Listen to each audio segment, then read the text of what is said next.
नमस्कार दोस्तों, माँ अन्नपूर्णा चैनल में आप सभी का स्वागत है। आपका फिर से स्वागत है हमारे चैनल पर, जहाँ पर आपको व्रत त्योहारों, भगवान आदि से संबंधित कथाओं एवं व्रत कथाओं का वर्णन सुनने को मिलता है। तो चलिए आज हम आपके लिए रविवार व्रत कथा लेकर आए हैं। रविवार का व्रत सूर्य भगवान के लिए किया जाता है, लेकिन व्रत कथा सुनने से पूर्व व्रत की विधि जानना बहुत आवश्यक है, क्योंकि यदि किसी काम को विधि के अनुसार ना किया जाए तो उसके परिणाम नहीं मिलते, अर्थात उसके बुरे परिणाम भी हो सकते हैं।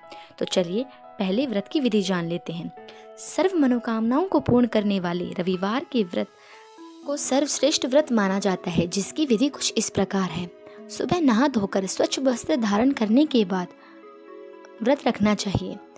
व्रत में भोजन केवल एक समय ही करना चाहिए। भोजन सूर्य रहने तक ही कर लेना चाहिए। सूरज डूबने के बाद भोजन करने का कोई अर्थ नहीं होता।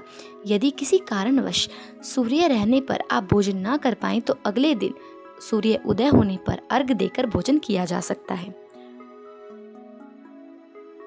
इस व्रत की करने से मान सम्मान बढ़ता है तथा शत्रुओं का क्षय होता है।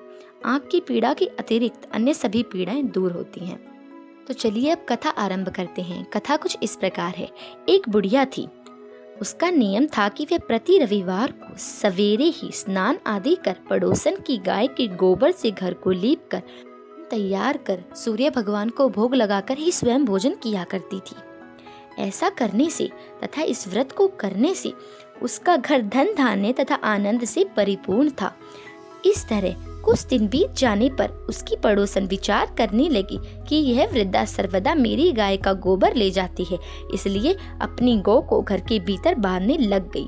बुढ़िया को गोबर न मिलने पर वह रविवार के दिन अपने घर को न लीप सकी, इसलिए उसने न तो भोजन बनाया और न ही भोग लगाया, और वह स्वयं भी भोजन नहीं कर सकी। इस प्रकार उसने निराहार व्रत किया।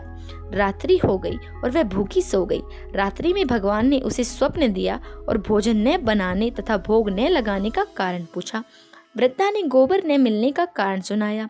तब भगवान ने कहा, माता, हम तुमको ऐसी गाय देंगे जिससे तुम्हारी सभी इच्छाएं पूरी होंगी, क्योंकि तुम हमारी सर्वश्रेष्ठ भक्त हो। तुम हमेशा रविवार को गाय के गोबर से घर को लीप कर भोजन बनाकर मेरा भोग लगाकर स्वयं भोजन करती हो, इसलिए मैं खुश होकर तुमको यह वरदान दे रहा हूँ।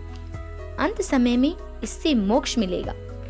सपने में ऐसा वरदान देकर भगवान तो अंतर्ध्यान हो गए, और वृद्धा की जब आंख खुली तो वह देखती है कि आंगन में एक सुंदर गाय खड़ी है, जिसका बछड़ा भी है। वह गाय और बछड़े को देखकर अत्यंत प्रसन्न होती है और उसे अपने घर बांध देती है। वहीं खाने का चारा डाल देती है। जब उसकी पड़ोसन ने बुढ़िया के घर के बाहर एक अति सुंदर गाय और बछड़े को देखा तो वह द्वेष के कारण उसका हृदय जल उठा, और जब उसने देखा कि गाय ने सोने का गोबर किया है तो वह उस गाय का गोबर ले गई और अपनी गाय का गोबर उसकी जगह रख गई। वह नित्य प्रतिदिन ऐसा करने लगी और उसकी जगह रखकर वह रोज सोने का गोबर ले जाने लगी। सीधी सादी बुढ़िया को उसकी खबर न होने दी। जब सर्वव्यापी ईश्वर ने सोचा कि चालाक पड़ोसन के कर्म से बुढ़िया ठगी जा रही है, भगवान ने संध्या के समय अपनी माया के बड़े जोर की आंधी चला दी। बुढ़िया ने अंधेरे के भय से गाय को अंदर बांध लिया। प्रातः काल उठकर जब वृद्धा ने देखा कि गाय ने सोने का गोबर किया है तो वह आश्चर्य से भर गई, और उसके आश्चर्य की कोई सीमा नहीं रही। वह प्रतिदिन गाय को घर के भीतर बांधने लगी। इधर पड़ोसन ने देखा कि बुढ़िया गाय को घर के भीतर बांधने लगी है और उसका सोने का गोबर उठाने का दाव नहीं चलता, तो वह ईर्ष्या से जल उठी और उसने एक उपाय किया। वह उस देश के राजा की सभा में जाकर बोली, महाराज, मेरी पड़ोसन जो कि एक बुढ़िया है, उसके पास ऐसी गाय है जो आपके पास भी नहीं है, जो केवल राजाओं के योग्य है, लेकिन वह उस वृद्धा के पास है। वह नित्य सोने का गोबर देती है। आप उस सोने की गाय को अपने यहाँ ले जाइए। वह वृद्धा अपने सोने का क्या करेगी? राजा ने यह सुनकर अपने दूतों को वृद्धा के घर भेज दिया और आज्ञा दी कि गाय को किसी भी कीमत पर वहां पर ले आया जाए।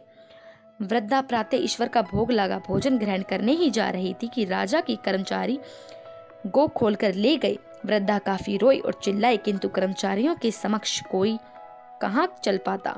इस दिन वृद्धा गाय के वियोग से भोजन न खा सकी और रात भर रो रो कर ईश्वर से गाय को पुनः पाने के लिए प्रार्थना करने लगी।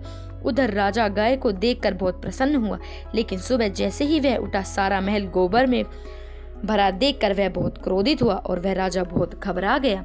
भगवान ने रात्रि में राजा को स्वप्न में कहा कि हे राजा, गाय को वृद्धा को लौटा दे, इसमें ही तेरा भला है। उसके रविवार के व्रत से प्रसन्न होकर मैंने उसे यह गाय वरदान दी थी। प्रातः होने पर राजा ने वृद्धा को बुलाया और उसे बड़े धन के साथ गाय को वापस लौटा दिया। उसकी पड़ोसन दुष्ट बुढ़िया को बुलाकर उचित दंड दिया गया। इतना करने के बाद राजा के महल से गंदगी दूर हो गई। इसी दिन से राजा ने नगर निवासियों को आदेश दिया कि राज्य तथा अपनी समस्त मनोकामनाओं की पूर्ति के लिए वह रविवार का व्रत करेगा, अतः प्रजा को भी यह व्रत अवश्य करना चाहिए। व्रत करने से नगर के लोग सुखी जीवन व्यतीत करने लगे। कोई भी बीमार तथा प्राकृतिक प्रकोप महामारी उस नगर पर नहीं भटक सकी और सारी प्रजा खुशी खुशी वहां पर रहने लगी।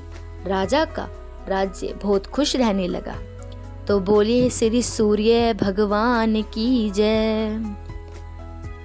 धन्यवाद कथा को इतना संयम से सुनने के लिए। हम एक और कथा के साथ हाजिर होंगे फिर से। तब तक के लिए हमारे चैनल को सब्सक्राइब करना न भूलें।